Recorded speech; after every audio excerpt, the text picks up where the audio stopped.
Welcome to another episode of my podcast. My name's Carly. I'm a registered dietitian and personal trainer. In today's episode, I'm going to talk about the top 5 red flags to look for when starting any type of fitness or nutrition plan, program, diet, etc. If you've listened to any of my previous episodes, I'm passionate about helping people reach their fitness or nutrition related goals in a balanced and sustainable way. Diet culture is crazy, and I've seen it affect people in such a negative way where they're following that same cycle of finding a diet, it's not sustainable, so they see that like initial success, but then after a while they can't maintain it, so they go back to square one. I know how frustrating that can be. I have been on my own fitness journey, and so I totally understand, but I think a lot of people think it's them when in reality it's really the plan or program or the way that they're going about it. So I love encouraging people to find an individual approach that works for their individual needs, goals, and their lifestyle to, again, of course, meet their goals, but do it in a sustainable and balanced way and to do it with ease.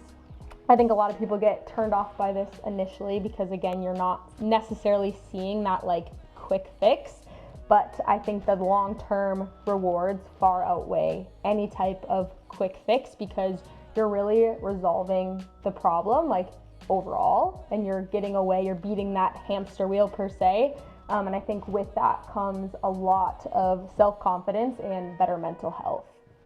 So with that being said, I'm going to jump into the top 5 red flags to look for when starting a fitness or nutrition routine.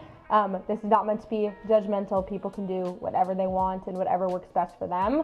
Again, this is just coming from a dietitian's perspective when we're talking about sustainability and balanced goals.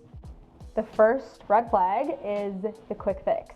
This is probably obvious, but anytime you see a weight loss company, juice cleanse, fad diet, supplements company that's claiming that they're gonna help you lose a large amount of weight in a short amount of time, that is probably not the best. The reason why it's not the best is in order to see extreme results in a short amount of time, you have to go to extreme measures, which can sometimes be harmful to the body. And so if you are hearing someone say that they're gonna help you lose, like say 30 pounds in a week or two, again, that's a red flag. Some dangers with fast weight loss that a lot of people I don't think know is that it can really affect your metabolism. Our metabolisms adjust over time with our basal metabolic rate or our resting metabolic rate, which is the calories that the body burns at rest to maintain. That number can adjust again depending on your current routine. Obviously, the metabolism is a lot more complex than that, and that's a whole different topic, but just keeping it simple right now, if you are in a huge calorie deficit, again, you might see that initial success, but over time it's going to become very, very hard to maintain, and you're going to continue to have to decrease your calories to the point where it's pretty unsustainable. So again, this is more for extreme measures, but I personally think on the other hand, when someone is in a small calorie deficit and they're continuing to lose weight at a slow and steady pace, your metabolism is also adjusting at a slow and steady pace. In addition, it's much more enjoyable, sustainable, which we'll get into that later on. So that is the first red flag, the quick fix. I think people can spend so much time, money, frustration going about it this way, so save your time and money. The second red flag is the all or nothing approach. So this could be if somebody's telling you to do this or you notice this is a pattern in the way in which you set goals. I would highly recommend taking a deeper look. Some examples of this would be going to the gym or feeling like you need to go to the gym 7 days a week, hours at a time, or nothing at all. Feeling like you have to be like 100% perfect with your diet, like you can't eat anything that's considered unhealthy. Feeling guilty for like taking rest days, having a hard time like going on vacation and not sticking to your normal routine, or during holidays having a hard time doing the same thing. I feel like all of those things are along the same lines. I feel like the biggest reason this is a red flag is the same reason as the first. It is not sustainable and not good for your mental health. It is also not necessary, I promise you. I used to be that person who would go to the gym 7 days a week for hours at a time, for years at a time, thinking that self-discipline was the best way, which self-discipline is so important, of course. However, again, going to extremes is not sustainable. Like I keep saying, it ended in an injury for me. And I think just, again, for the majority of people, it's not sustainable, not good for your mental health. So I think when people are starting a new goal, they feel like really motivated, and I think sometimes it can seem like if you do more, you're going to see more, where that's not necessarily the case. It is so common in the fitness world to get caught up in your head thinking that if you take 1 day off or 1 week off, then all your goals are going to go in the trash, and that just does not make any logical sense when we're thinking about the science of fitness and nutrition. You don't reach your goals overnight. It takes time. And so on the other hand, 1 week or 1 day is not going to be detrimental towards your goals. I know this can be a lot easier said than done, so I like to explain it like this. So on one hand, you're being disciplined, you're showing up for yourself, you're following through with what you say you're going to, but then on the other hand, you're equally listening to your body and your needs and listening to your mental health. So you're finding a balance between those two things. That balance between those two is going to look completely different depending on the person. Again, everybody's needs are different, but I think once you do find that balance, both ends of the spectrum start to get easier. So it's easier to be disciplined, to show up for yourself, and to follow through with what you say you're going to do, because you have that trust in yourself that you're going to take rest when you need it. You trust yourself to listen to your body and your mental health.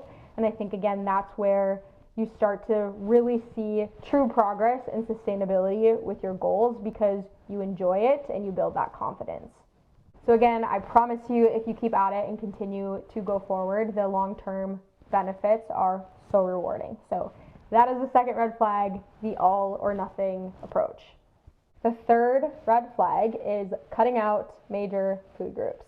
And so this would be like trying to completely avoid all carbohydrates or all sugar at all costs, or if there's like a specific food that you like, but you feel like you have to completely cut it out or you're not going to reach your goals. Obviously, there's certain like diets for medical conditions, like the keto diet, for an example, but that's a completely different story. What I'm focusing on is avoiding foods out of fear. Again, that like you have to go back to that all or nothing approach in order to see your progress. The science of nutrition and weight loss is like really looking at the bigger picture. So one food or one food group is not going to be the thing that makes or breaks your progress. There are many approaches and many combinations to finding a successful routine. All food groups in moderation can have benefits. And so what I like to tell people is to focus on their non-negotiables. So find a few things or like unhealthy things that they like to do and focus on that and keep them, and then find discipline around it and work around those things. Again, to not feel like you have to go to extremes. You can still enjoy the things that you like and the things that you value. But again, in moderation, working around it where you need to. If somebody wants to cut out certain food or food group because they feel better, then I completely support that. Again, I'm just talking about avoiding things unnecessarily out of like fear of it hindering your progress. So I talked more about non-negotiables, setting goals, how to work around it in a previous podcast. If you want more information on how to go about it, then I would check that out. But that is red flag number 3. The fourth red flag is it doesn't feel good to follow it. So this is very straightforward, but I feel like a lot of people just need to hear someone say this. I think sometimes people will follow what the people around them are doing instead of looking at what they need specifically. So if a plan or program is just stressful, you feel like it's not good on your mental health, it's just you feel tired, it doesn't give you energy, then that's an immediate red flag. Your nutrition and fitness routine should enhance your mood, not take away from it. I feel like mental health is the main priority in all aspects of life. So if it is not good on your mental health, immediate red flag, it's probably the wrong approach. The last red flag is that you are dreading your routine more than enjoying it. This is huge. I feel like this relates to everything that I've talked about, but I think that if you are just really going into something already dreading it excessively, I think that's something to look at. I want to make it clear that obviously if you're like new to working out or new to looking at your nutrition, it is completely normal. I want to reassure you to struggle in the beginning or just not feel excited as you're like getting into it. I think reaching a goal for anybody takes discipline, takes hard work. It is not easy. And everyone has days where they're not motivated, so it ebbs and flows. But I think if you're going into something already where it is like that horrible, it sounds that horrible for you, I think that it might be a good idea to explore other options. It's kind of like lifting weights. Like you start off with light weights, and as you continue to stick with it, be consistent, the weight gets easier and easier and easier. So that's obviously the same thing with like a nutrition goal or just, again, goals in general. As you continue to go through, your confidence builds, it gets easier. You may not like, you don't have to be so excited. Obviously, if you don't like working out, you don't like working out. But again, there should be like a sense of ease as you continue on. It shouldn't just be this like constant dread. There are so many different types of exercise, ways to stay active, recipes, nutrition approaches, types of coaching. There's just so many ways to go about it. And so again, nutrition and fitness is not one size fits all. This is where it is so important to listen to your intuition, listen to your own needs, and be willing to try a different approach and struggle a little bit in the beginning to like get on your path that works for you. One person, again, may completely thrive in one type of exercise routine. The other person may hate it, and there's no right or wrong answer. You don't have to compare yourself to other people. It's really okay to follow what works for you. That's where true sustainability really comes in.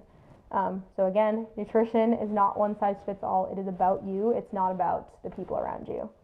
So I am going to conclude there. Those are the top 5 red flags to look for from a dietitian and trainer's perspective when it comes to a nutrition and fitness related routine. So again, the quick fix, the all or nothing approach, cutting out major food groups, doing things that don't feel good mentally, and doing things that you dread. On the topic of sustainable fitness, if you're looking for a new fitness routine, you can check out my website for my home workout program covering all muscle groups. There's both beginner and advanced on-demand fitness classes that you can do anytime and anywhere. All you need is a small space and a single set of dumbbells, and I guide you through every single workout. You can visit the website that's linked in the description and in my bio to learn more. But that concludes today's episode. Thank you so much for listening, and I will see you in the next one.